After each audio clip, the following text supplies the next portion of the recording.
Clean Sri Lanka செயலகம், பிரஜா சக்தி செயலகம், இலங்கை ராணுவம் ஆகியன இணைந்து ஏற்பாடு செய்யும் அத்தும திட்டம் நாடளாவிய ரீதியிலுள்ள அனைத்து கிராம உத்தியோகத்தர் பிரிவுகளையும் உள்ளடக்கும் வகையில் ஆரம்பிக்கப்பட்டது.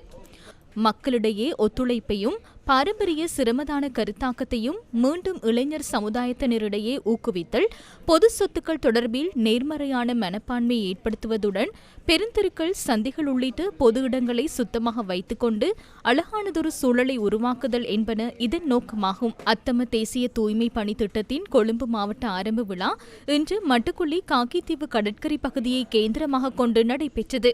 இந்த நிகழ்வில் பிரதி அமைச்சர் சுனில் வட்டகல, பிரதி சபாநாயகர் ரிஸ்வி சாலி, கிளீன் ஸ்ரீலங்கா தேசிய அமைப்பாளரும் பாராளுமன்ற உறுப்பினருமான நஜித் இந்திக, இலங்கை ராணுவ அதிகாரிகள் உள்ளிட்ட பலர் கலந்து கொண்டனர். அத்தம தேசிய தூய்மை திட்ட வாரத்தை முன்னிட்டு மூதூர் மூத்தனார் குளத்தில் சிரமதான பணிகள் முன்னெடுக்கப்பட்டன.